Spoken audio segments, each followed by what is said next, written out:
1 мая 2019 года десятки СМИ и сотрудников группы Air Astana ждут в аэропорту первый рейс первого в Казахстане лоукостера Flyrstan. Рейса, который впоследствии изменит представление об авиации для миллионов людей. Но с чего все начиналось? Можно сказать, что задача Flyrstan была развить перевозки, именно бюджетные перевозки, чтобы позволить людям летать, чтобы это стало доступным для всех. Мы меняем рынок, и действительно хотелось быть частью этого. Нам было сложно, это был вызов для нас. Новый проект всегда интересно. Это что-то новое не только в Казахстане, я бы сказала, на постсоветском пространстве, в странах СНГ. Работали нон-стоп за эту классную идею, мы верили в нее безумно просто. Именно в этот момент появилась идея, которая сначала звучала слишком смело и точно была инновационной – лоукостер в Казахстане.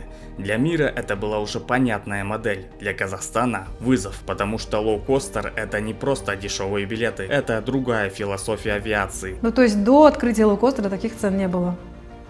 И после того, как мы открылись и стали такие цены предлагать, конечно, мы повлияли в целом на цены на авиарынке. Другие авиакомпании стали подстраиваться, смотреть, потому что мы появились как конкуренты. Соответственно, мы действительно повлияли на средний чек билета. Смысл лоукост-модели прост. Пассажир платит только за то, что ему действительно нужно. Базовый перелет по доступной цене. Таким образом, самолет перестает быть роскошью, он становится выбором. Но за этой простой идеей стоит сложная система, высокая эффективность, точное планирование, дисциплина в процессах, цифровые решения и команда, которая понимает, низкая цена не должна означать низкое качество. Если брать концептуально, конечно, отличие есть. Лоукост – это перелет с точки А в точку Б, когда он не включает больше ничего, кроме места.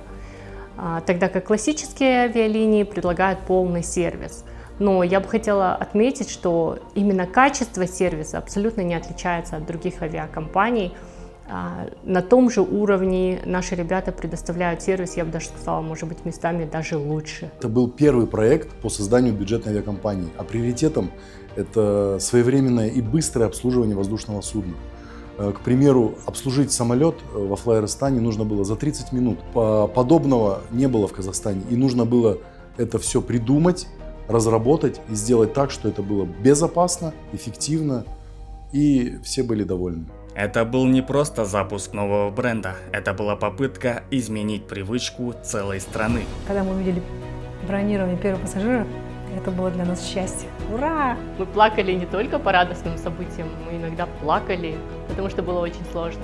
Очень сложно. Мы как страна не были готовы к лоукосту. Вау, круто! В Казахстане появляется первая бюджетная авиакомпания. У нас было на тот момент столько энергии и вдохновения открывать эту компанию. Это было что-то невероятное. Когда мы покрасили первый самолет, облегчение, может быть даже гордость. В мае 2019 года Flyrstan начал операционную деятельность. Первые рейсы выполнялись из Алматы всего на 2 самолетах по 6 направлениям. Сегодня это звучит как начало большой истории, но тогда это был риск. Знаете, 28 марта это был первый день открытия продаж, и мы сидели все в офисе и смотрели, как будет имя первого пассажира.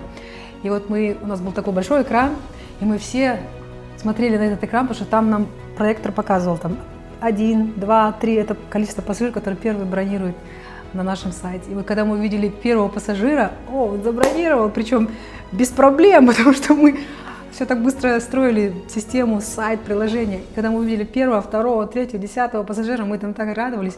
И у нас был ритуал, у нас был гонг, и мы в него били каждый раз, когда у нас было какое-то событие.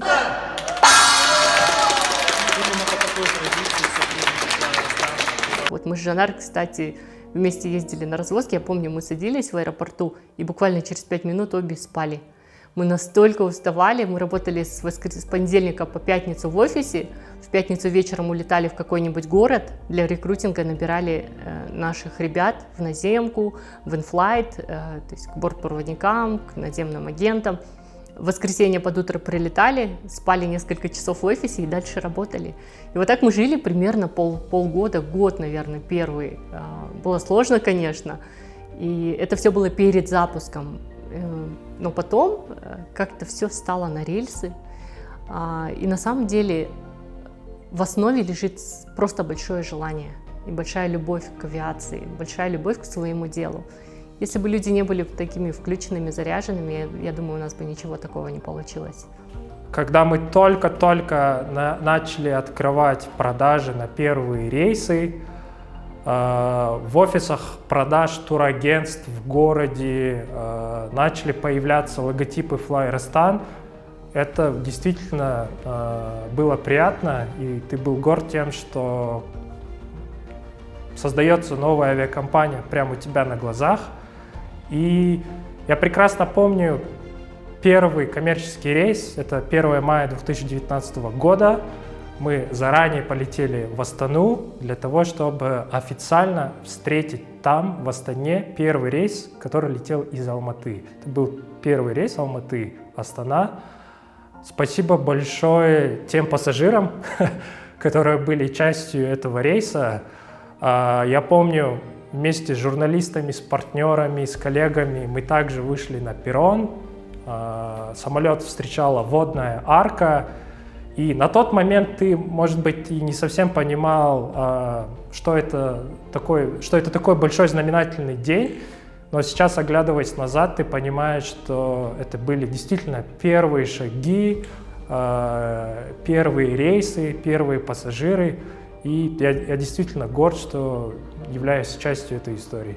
Работа с самого начала, с самого основания. Мы начинали продумывать, прописывали все процессы, как это будет, чтобы они соответствовали нашим внутренним нормативам. И было сделано очень много трудоемкой работы. И мы запустили 1 мая. Наш первый рейс состоялся, и мы поняли, что мы все сделали круто. Мы выполнили рейс без задержек, все было на уровне. Flyrestan пришлось не только выйти на рынок, ему пришлось научить рынок новой логике.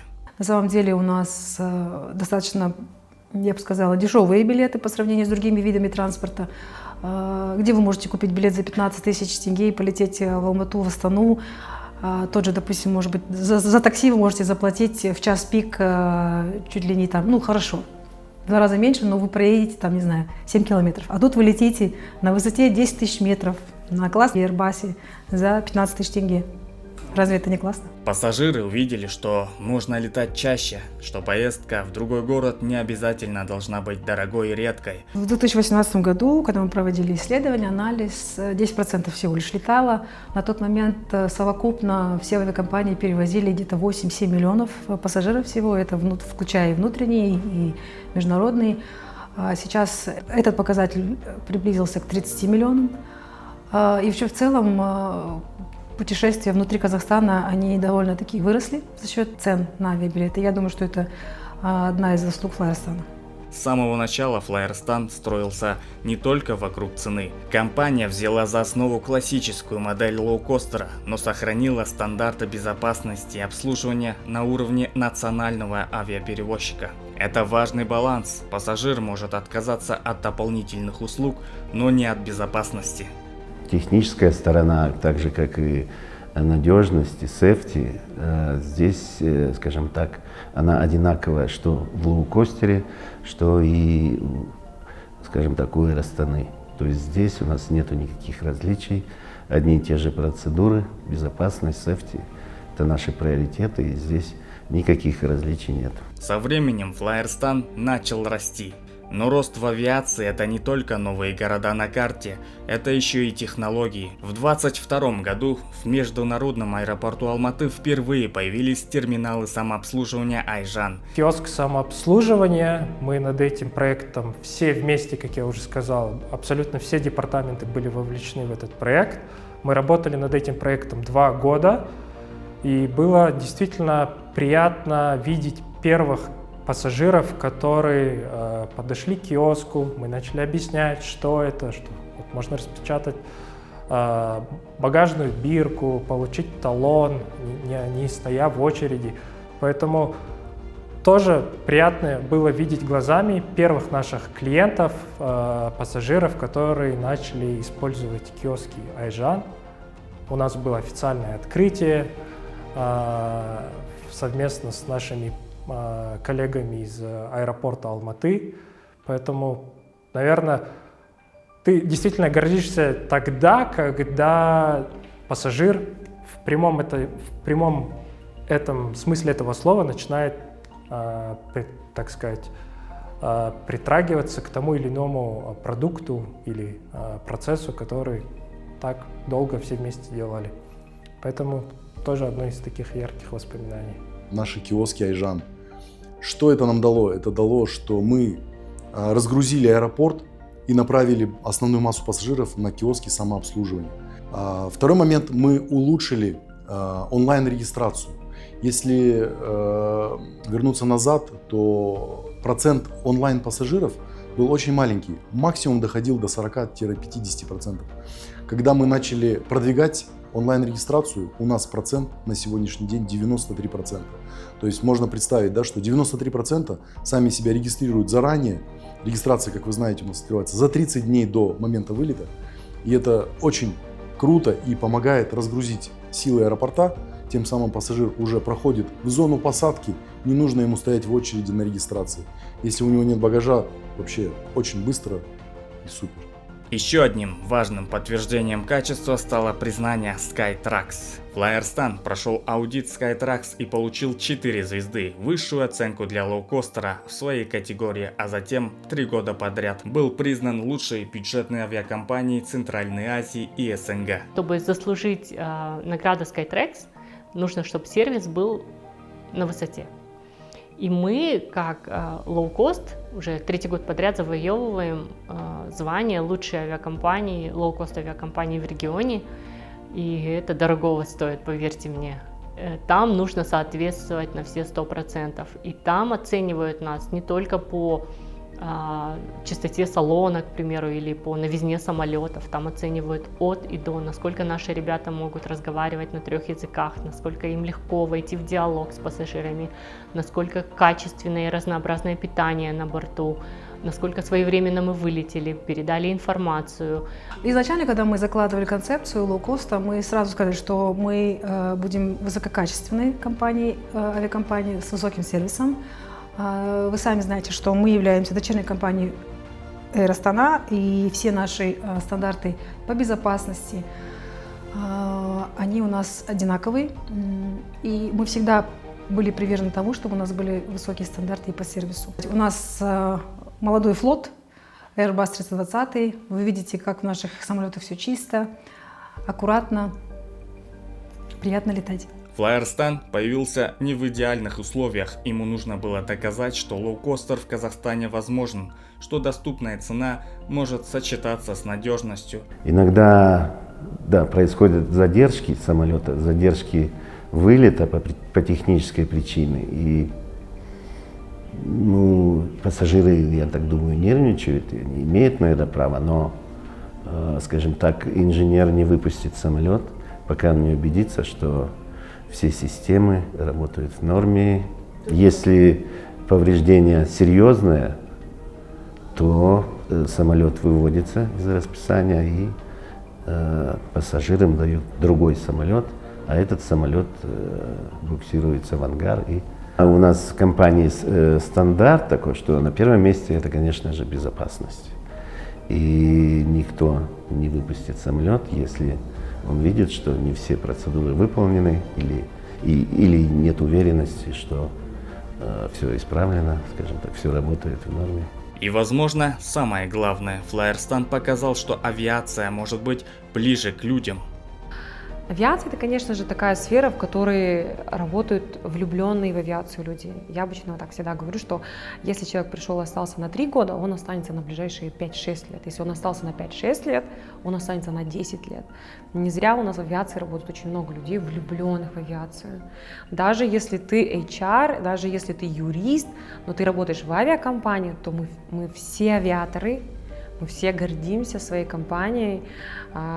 Самолеты — это же такая красота, на самом деле. Ты приходишь в аэропорт, видишь эти самолеты, и даже если ты не пилот, и не бортпроводник, все равно ты ощущаешь вот эту сопричастность к этому просто наикрасивейшему бизнесу, то, что мы делаем.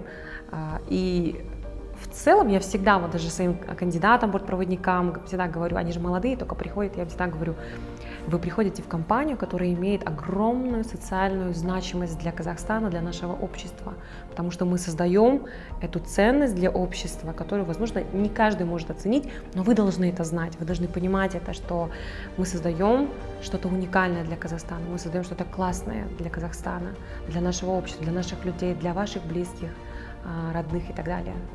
Flyersun не просто добавил рейсы, он сделал перелеты в Казахстане привычнее, но если отмотать все назад, возникает простой вопрос: прошли бы вы этот путь заново?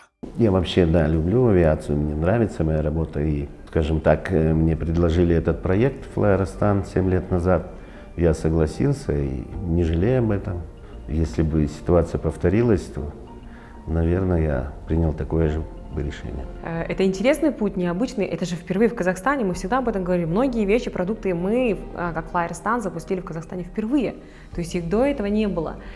И это путь партизанов, первопроходцев. Конечно, это непростой путь. Ну да, если вот честно говорить. Когда я увидел этот проект в действии, самолет стоял на стоянке и пассажиры шли по трапу, думаю, ну все, мы сделали это, потому что до последнего я думал, как мы это сделаем. Это было, как, знаете, как во сне, что ли. И когда самолет взлетел, приземлился, мы встретили первых пассажиров, отправили первых пассажиров. Это прям была такая гордость, и то, что мы справились с командой. А сотрудникам могу сказать, что я знаю, что уверена, все любят Flyersun всей душой, особенно те, кто здесь с самого начала, ну и те, кто присоединился.